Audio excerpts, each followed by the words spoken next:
It's not his job to get you to trust him. It's his job to be trustworthy.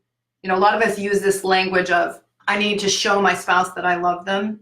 And that's, in my view, the idea that I need to get them to see that I love them rather than I need to be loving. I don't need to get you to trust me. I need to know that I'm trustworthy. You can decide whether or not you're going to open your heart back up to me. There's reason for you not to. You are in control of that. I'm going to be talking today a little bit about infidelity and deception in partnerships, and how to think about what establishing trust is about, what that means, how you can know.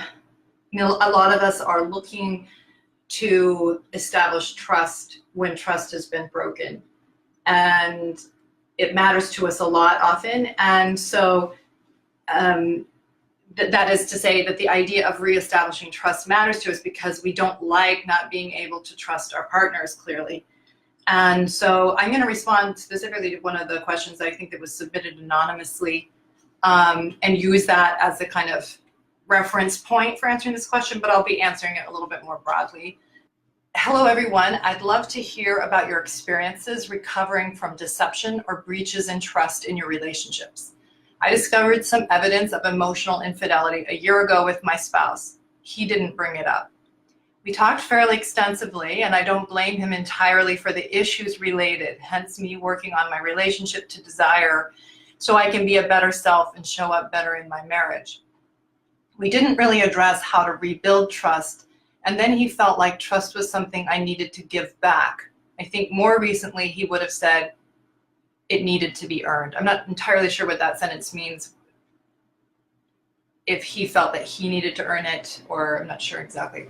But I've had moments of what I interpreted as insecurity or paranoia. But a few nights ago, there were additional issues of deception he brought up because I finally expressed the anxiety I felt. He says I and the kids are the world to him, and I think he feels that. I also feel that although I have work I need to do, my biggest concern is what would be necessary to establish trust for me. It's very difficult to digest all of this when I specifically asked multiple times if there was anything else he wanted to tell me, and he refused. I'm currently going through the Art of Desire course. I've listened to all the podcasts, and we have both the online couples courses that we will start soon, as soon as I finish the Art of Desire. I know Jennifer has talked about trust briefly in the podcast about pornography disclosure and some other ideas of betrayal trauma.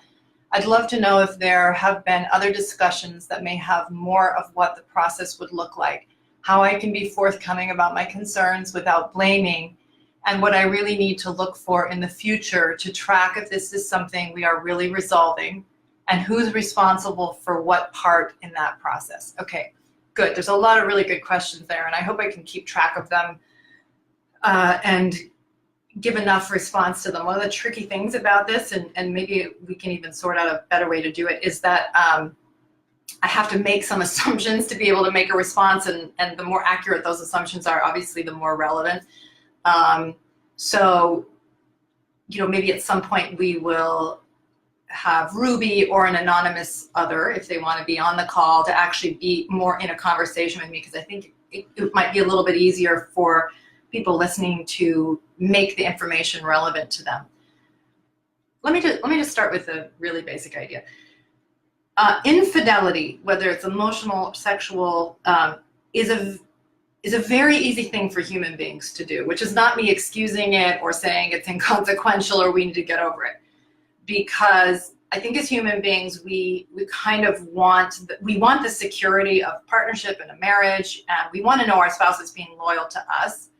But because of the issues of validation and how tempted we are by validation, it's very easy to go and get the validation that can be available to us in the form of extramarital energy, okay? And whatever level somebody takes that to, it can be a basic disloyalty as soon as you go and you're getting from somebody else what you what you know your spouse would not be comfortable with you getting from them. Let me just say a little bit about that. Whenever we know we're doing something that we wouldn't want our spouse to know, because we know they wouldn't be okay with the way we're interacting with somebody, even if it's just at an energetic level, well, that's, in my view, it constitutes a breach, okay? It constitutes that you're now doing, so you're withholding information from your partner that you know would matter to them to know, because you don't want to deal with the consequence of their response. And, you know, lots of people do this. It's a very human thing to do. Again, not me making it okay, just it's that what human beings really readily do. So when someone feels insecure in a marriage, feels invalidated in a marriage, feels that they're not getting the love they think they're entitled to or they want, unfaithful engagement can be very tempting. And that's not, again, not me saying that it legitimizes it. Okay, somebody just wrote a question. How do you rebuild trust and emotional and physical intimacy with a narcissistic spouse? Is it possible? My quick response to that is no, it's not possible. Okay, I'm not saying that I know your spouse is narcissistic, but no, it's not possible, because a narcissistic person is unwilling to be known. They want to be validated and propped up. They're not willing to confront who they are, to actually create something that's intimate. They will relate to you only in terms in as much as it reinforces them, which is a validation system, not an intimacy system. So a lot of unfaithful energy is driven not by the desire for sex. It's driven by the desire for validation, which could be sexual. And it's also driven often by the contempt and hostility one feels towards one's spouse for not having given them the validation they think they're entitled to. And so a lot of times what's driving that unfaithful engagement, or the justification of it, is the anger that you can't get from your partner what you want or what you think you're owed. And then the other thing I would say is some people are unfaithful not because there's anything wrong in their marriage, but because they like the energy they're getting. And it's easy to think, oh, this must be basically a judgment on the marriage. It can be, but sometimes it's just we like validation, and we can go where it is, whether or not that's good for us or good for our partnership. Okay, so here's somebody, I think this is basically the question. How do you determine if it's an emotional affair? I think that's all they said. Yes, I think that's right. Yeah, I think that how you determine it, I mean, I don't know that there's a neat category, but basically it comes down to this issue of deception. If it's just a friendship, there's no hiding of anything, right? You don't need to mask anything, and your spouse could be a part of any of those conversations or engagements at any time, because it's all above board. So that might be a friendship that you have, but you're not trying to keep something special and hidden. The act of hiding constitutes infidelity. Now, there's ranges in infidelity. Okay, there's, you're engaging somebody's flirtatious energy at work versus you're having a full-on 3-year sexual affair with a high school girlfriend or something. Okay, so there's clearly a range, and they have different implications for the partnership. But I think as soon as you go into the realm of deception and trying to keep something special for yourself without your partner knowing, you have now moved into the frame of infidelity or affair. And okay, and I'll come to the specific question, but I'll say, sometimes people suffer a lot in their marriages, and it becomes a more tempting place to go. But when it's not above board and lacking in integrity, it's very costly, both to the person who's willing to engage in that way and to the partnership. And so, it's the deception that is an easy, natural man thing to do, but is precisely what creates the chaos and the disorganization in a marriage that then people pay a big price for over time. One of the important things that this person says is that I discovered some evidence of emotional infidelity a year ago with my spouse. He didn't bring it up. Now that matters, because it's one thing when a spouse comes in, and it's not everything, but it matters. When a spouse comes and says, look, I need you to know about something. I have been really tempted by the energy, or I've even been kind of hiding from you the fact that I've been doing X, Y, and Z. It's an act of integrity usually. It's an act of, I'm not okay with what I'm doing, and I need to come clean, and I need to play this straight. And that in and of itself creates a lot more trustworthiness. You may be enraged that your spouse was willing to abandon his or her integrity. You may be really upset that they were willing to mask things from you, but the fact of their coming forward is very much a signal that they have an issue with themselves, that it's not you that's trying to extract trustworthiness out of them, which will never work well, okay? It's that they have to deal with they need to deal with themselves, and that's inherently a more trustworthy position.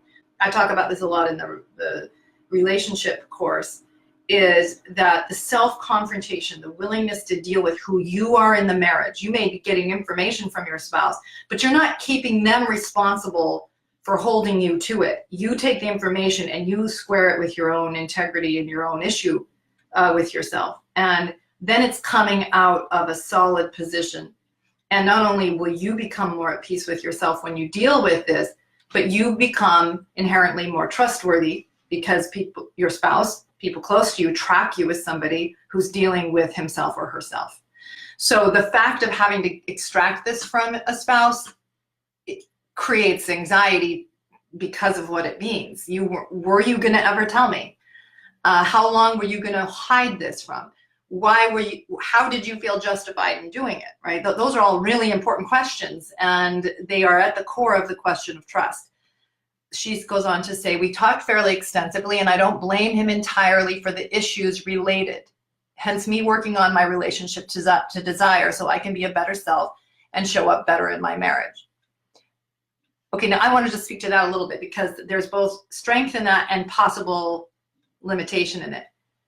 What I think she's saying, and I think this is good, is she's saying there is a context that I think I'm a part of in which it made sense or felt tempting for him to go look for validation elsewhere.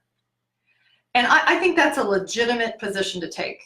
Let me give you the perverse form so we can compare the two. The perverse form of that is, this is my fault, basically. And if I were a more desirous wife and I would get my act together, this wouldn't have happened. And the perverse form of it is easy, it's tempting, because we want more control in these situations often than we have. So sometimes our desire to take all the responsibility is a way of trying to get control of something we don't have, which is, you can't control if someone loves you or if they'll be faithful to you. That's in their court, that's their decision. The other thing I would say is you could be a rotten spouse, okay, and terrible and exploit every basic assumption of the marriage, and still a spouse could choose to not be disloyal to that agreement. And they might, have some integrity and say, I'm really unhappy and I think I'm going to leave this marriage. And the person in the office is really looking good to me because of how miserable it's been here.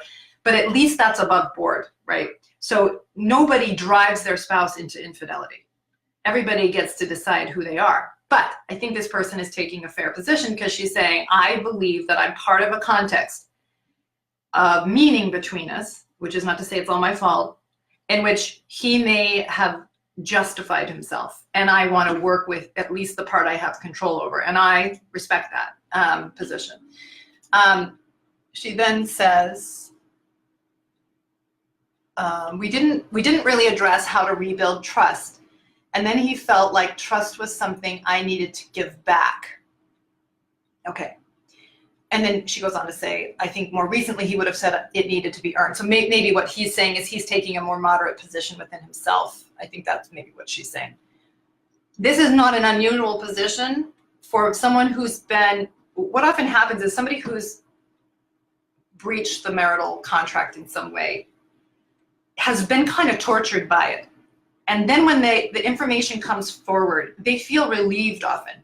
Like, okay, phew, it's finally out, it's finally knowable, and I feel much better. And now she or he, depending on who the unfaithful one is now all upset. And I'm like ready to have this be behind me because I've been fretting about this for a while. And now I have to go through their pain and their discomfort. And so a lot of times, the person who is now in the thick of the invalidation because now they've come clean, their spouse sees them, and the spouse is really upset because they don't like what they see, and they probably shouldn't like what they see.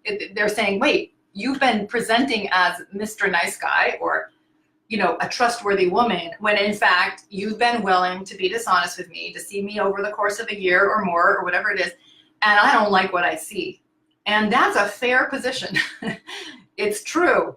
But oftentimes the person that's getting the critique fairly, okay, and I'm not saying that someone who feels betrayed is always being fair, but at least part of what they're saying is a true acknowledgement of who the untrustworthy one has been, that a lot of times people want to get away from that as soon as possible and say, look, okay, it's good now. I'm never going to do it again. Get over it. Okay.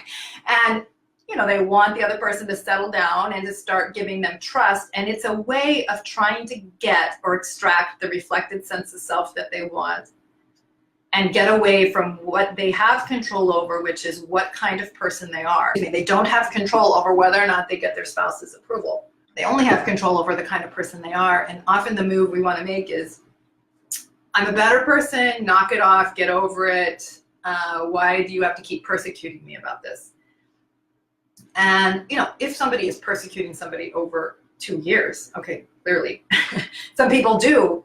That's the position they want to take. The person that's been betrayed often wants to get on the moral high ground, and I see this a lot in pornography disclosure. You want the moral high ground of a superior position to basically mask any anxiety you have about what your role might be in their decision making, and also as a way of just kind of persecuting and managing your damaged sense of self through your spouse's choices. It's very easy to want to basically perpetrate, punish the person who was unfaithful or broke the marital assumption as a way of trying to prop up your sense of self. And while it feels good, okay, and that's why we like it so much, it doesn't help us get stronger. It's certainly understandable up front. I would never be talking to people about forgiving or anything like that up front. It's certainly a natural and reasonable response. But a lot of us kind of get locked in there like it's a way of being in the relationship of I'm the betrayed and you're the loser, and we're going to do this relationship from I'm superior to you. Okay, I have had moments of what I interpreted as insecurity or paranoia. Okay, good. But a few nights ago, there was additional issues of deception that he brought up because I finally expressed the anxiety I felt. And I think the important thing for you to think about in this is that, yeah, you were thinking, oh, I'm just paranoid, I'm insecure, what's my problem? But in fact, that you ought to trust your gut. And this is the upside for people who have been tracking something is up with their spouse and they keep thinking they're crazy. And every time they bring something up, for some people, their spouse twists it into, why don't you trust me? And no, you're just making stuff up. And they think they're crazy. And then they start to figure out, like, no, I'm actually mapping reality. And that's the upside of all this, is that at least I know what I know, that I am able to track when something's off. And so that's the good news, is that you're saying there was stuff that he kept deceiving me around, which of course makes it very hard to trust him, because I think you go on to say this. He says, I and the kids would mean the world to him, which I'm sure you do, but that's different than whether or not he's going to be trustworthy. And I think he feels that. I'm sure he does. I also feel that although I have work I need to do, my biggest concern is what would be necessary to establish trust for me. The simple answer is, and I appreciate how you're saying it, because yes, you may well need to develop aspects of yourself, become a more strong, solid woman yourself, which is good for the relationship, but it's very good for you, and you're going to need that strength because you're confronting your husband's limitations, and a dependency on him is going to not work well for either of you because it pressures him to mask and pretend. And it also keeps you anxious and uncertain and unstable. And so, yes, although I have work I need to do, my biggest concern is what would be establish trust for me. And this is going to be a little bit of an annoying response, but it is the response. The way to establish trust for you in your husband is for him to become trustworthy, which he isn't yet. And so you don't trust him out of good judgment at this point. You don't trust him at this point because you're mapping what's real, and as hard and as sobering as that is, because it's not the picture you want. The fact that you're willing to stay awake to it is really important for you becoming more solid, knowing what's up and what's down, and being able to even track if he becomes a trustworthy person or not, right? You have to trust your own radar to be able to trust what you map about him, because if your need, and this may not be true for you, but it's often true for people in marriages, they need so much to see their spouse as trustworthy that they corrupt their own ability to map reality because they don't want to deal with what they feel and see. And that's dangerous in relationships. If you need too much for your spouse to be what you want them to be, you're going to be less able to deal with what is real, and therefore always insecure and reinforcing dependency on someone who is not dependable. So that's the hard position that you're in right now, is that you are seeing that my husband not only lied to me a year ago and I found it, but I've been trying to extract more information from him all this time that he's been willing to keep putting me off until, and this is a moment of integrity in him, that he sounds like he was willing to finally bring it up and say, okay, you've been tracking me right and there is more. And that's good. But the hard reality is that he's been willing to play in manipulating my mind for as long as he has, and that's not good. And that makes him untrustworthy, and it makes it right for me to not trust. Now, that's different than you need to be persecuting him at all times and that you need to make him pay. I don't know that that is what it would mean, but it means that you can take a solid position in saying, of course I don't trust you because there is no reason yet that I ought to. And until you deal with your own dishonesty and your own untrustworthiness and really deal with that in yourself, you aren't going to be a trustworthy person, full stop. And so I want to trust you, but more than I want to trust you, I want a trustworthy husband. That makes sense? So I'll trust you when you're trustworthy, and that's something that I get to decide, not that you need to prove to me. It's not his job to get you to trust him. It's his job to be trustworthy. You know, a lot of us use this language of, I need to show my spouse that I love them. I need to communicate love, kind of thing. And that's, in my view, the idea that I need to get them to see that I love them rather than I need to be loving. I don't need to get you to trust me. I need to know that I'm trustworthy. You can decide whether or not you're going to open your heart back up to me. There's reason for you not to. You are in control of that.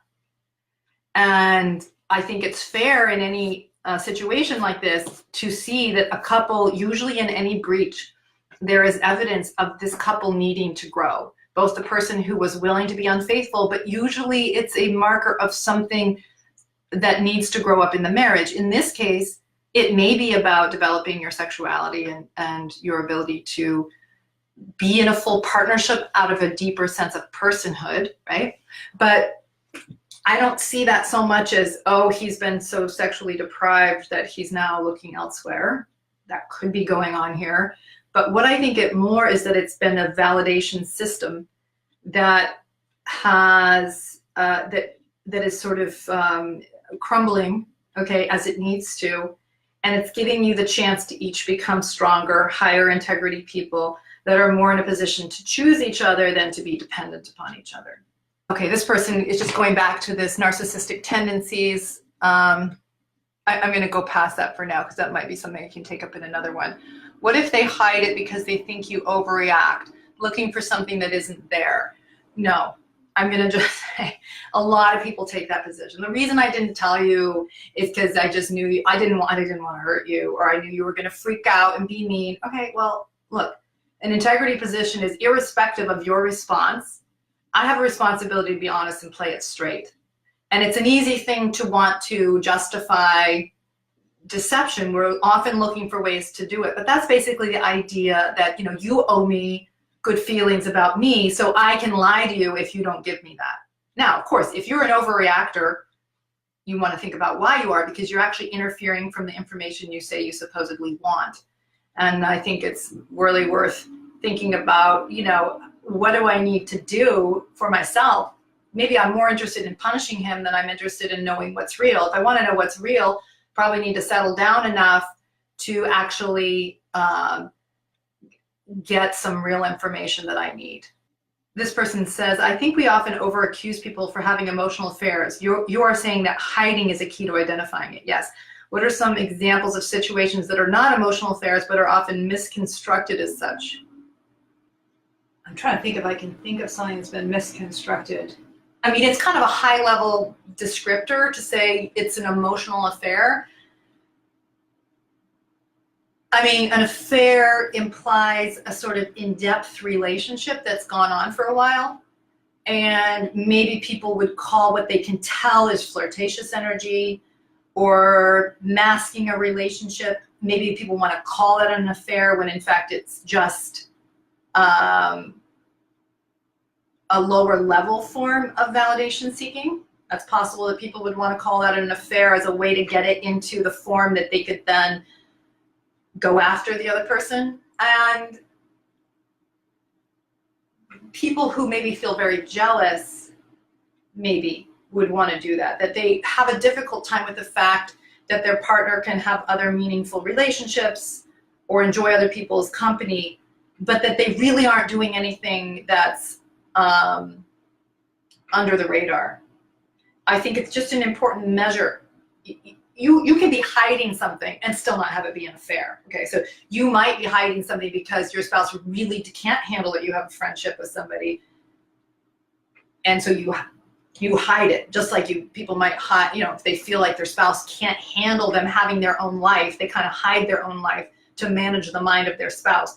That doesn't necessarily make them unfaithful, but it does mean that they're having a hard time dealing with the invalidation of their spouse to carve out enough space for them to live their lives. The way that you can do it, though, is you stop making your spouse being okay with something the issue, and you make your integrity the issue.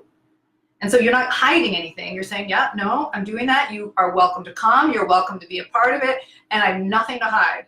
But I'm not going to run my life based on your feelings. That would be somebody using the idea of an emotional affair to control the partner. The antidote is not reassuring the spouse. The antidote is being above board and trustworthy and owning your own position honestly. I like what you said about people wanting to communicate that they are trustworthy, when in reality, the way to do it is to be trustworthy. Exactly. Yes. And again, it's what we have control over. We don't have control over whether or not our spouse thinks we're desirable or legitimate. We have control over our desirability and, our trustworthiness and our own clarity of self. And the more we try to get somebody else to give it to us, the more that we get the control mechanism in the wrong place, and it keeps us stuck and trying to be controlling of each other. And this is what at the core of infidelity is trying to control the other. I want you to be happy with me, so I'm not going to give you information. I want the security of the partnership while I go and get validation elsewhere. But I don't want you to go anywhere. That's why I'm keeping the information from you. And so I want to control the validation to come in, but the only way I'm going to get it is if I deceive my way into it. Because if my spouse knew what I was doing, she wouldn't be validating me. Okay, well, that's a dishonest position, and it's a low integrity position, and it's bad for the person doing it as much as it's bad for the relationships.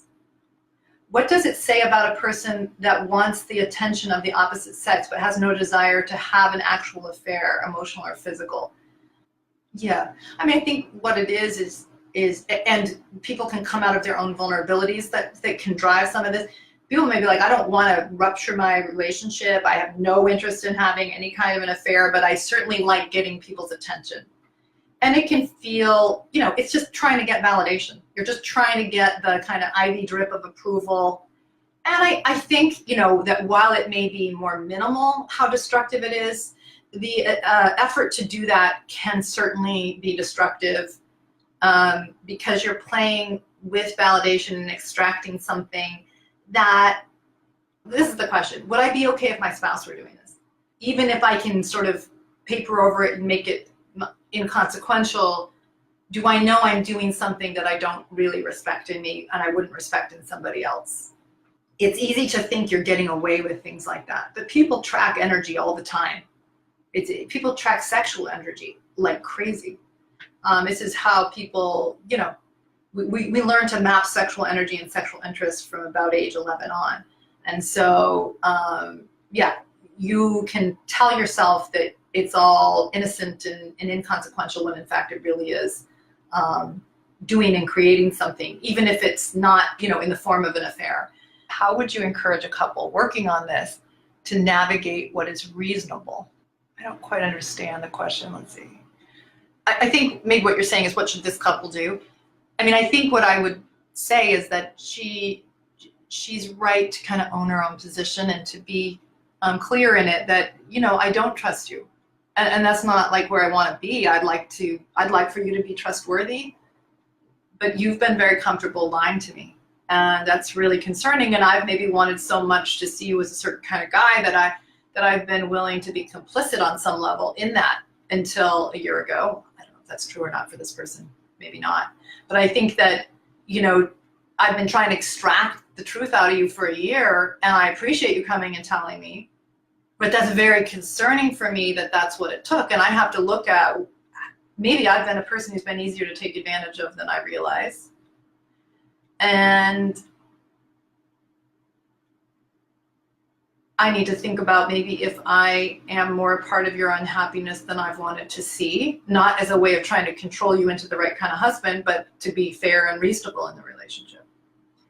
But then you have to deal with what you think is your job. I maybe need to be more grown up to see what's real. I don't know if that's true for this person. She seems pretty awake to me. But for some people, they are complicit in kind of going blind to things.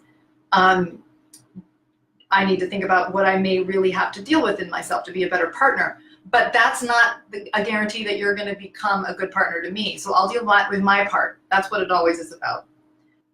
This person says, it sounded like you said it's not okay to lie, that you can't lie where you're afraid of your partner's reaction and are trying to control them, ensure a certain action, prevent a certain action. If that is accurate, then what about where one partner fears for the safety of their children? Well, then that's different. Without knowing the specifics of that, if you really think information flow would put your children in genuine risk, and that's not just a way of justifying something, then obviously safety of children is a big deal and it's important. You just want to look at how honest that position is, that's all. How do you know when a person is trustworthy again? I find myself doubting my own instincts. Well, one thing I would say about that, I'll come back to you here in a second. One thing I would say is that everything lines up. You know, I know this is going to sound bad maybe to some people, but I would never say I trust my husband 100%. And that's not because he's not trustworthy. It's because I never relinquish my responsibility for mapping what's real. So my husband keeps earning my trust. That's the great news. Everything always lines up. You can slice it in any direction and everything's consistent. That's a trustworthy person. I had a couple come into my office once, and she was saying, look, he used to hire prostitutes. He used to go do all these things, and it's been 8 years, and he came clean, and he went through a church court and all this stuff, and I just still can't trust him, right? So then I'm trying to figure out, well, is it that he's just still not trustworthy, or is she somebody who is not willing to lean into what she sees, that he is trustworthy, or is it that she's mapping that he's not? So I just start slicing into that picture, and, you know, I'm like, how do you handle it now when you are traveling? What do you do now? Well, anyway, the picture just couldn't hang together. There wasn't integrity in the position. Anytime he would give me a picture and I would ask him to give me more about that picture, it would crumble under itself. Sometimes if I'm teaching therapists, I'll tell them what I mean by that. But basically, you can slice through it in multiple ways and it hangs together. The data lines up. If there is something that doesn't line up, you can go to it and say, hey, this doesn't line up, why not? And the reason you get, you know, is true. You feel it's true. If you feel like you've got to convince yourself that it's true, it's probably not true. And if you find yourself wanting to make yourself be okay with something, you're probably deceiving yourself. Aren't there other behaviors that are as hurtful as a physical affair, bullying? Yes, 100%. So there's lots of ways to be unfaithful in a sense. I mean, I don't want to make them all the same category because they're not. But I think there's a lot of ways to basically betray the marital contract and never have an affair. And there's lots of ways to be hurtful, no question. Can an emotional affair be a negative affair where one partner is not taking actions to find approval, emotional joy from another, but is not doing anything to provide that inside the marriage? Oh, okay.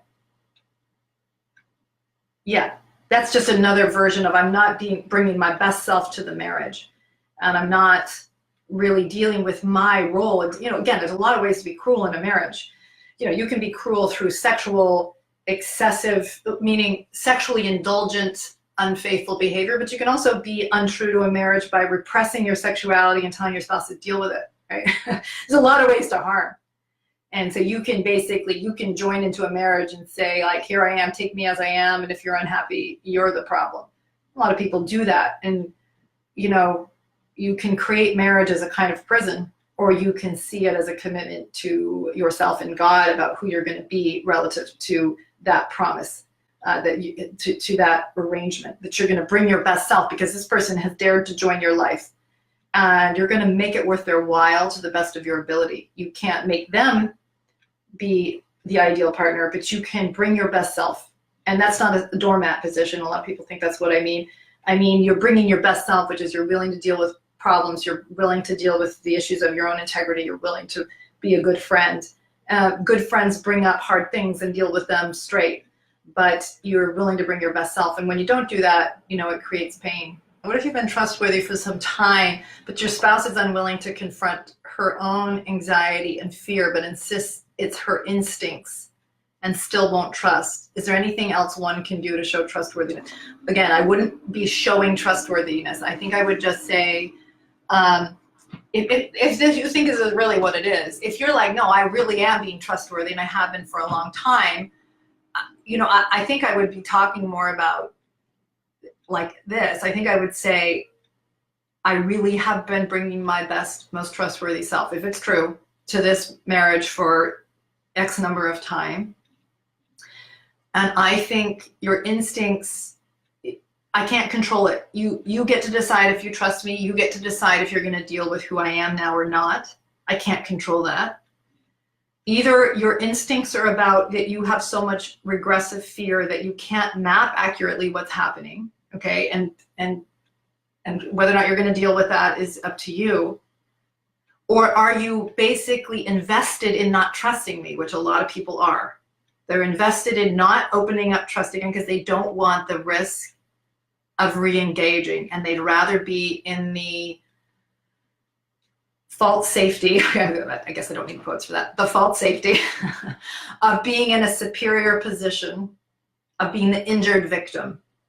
That's some of my issue with some of these betrayal trauma groups, is they can create a safety in always being the injured victim rather than the strength one needs to map what's real and to re-engage and reinvest if it's smart to do so.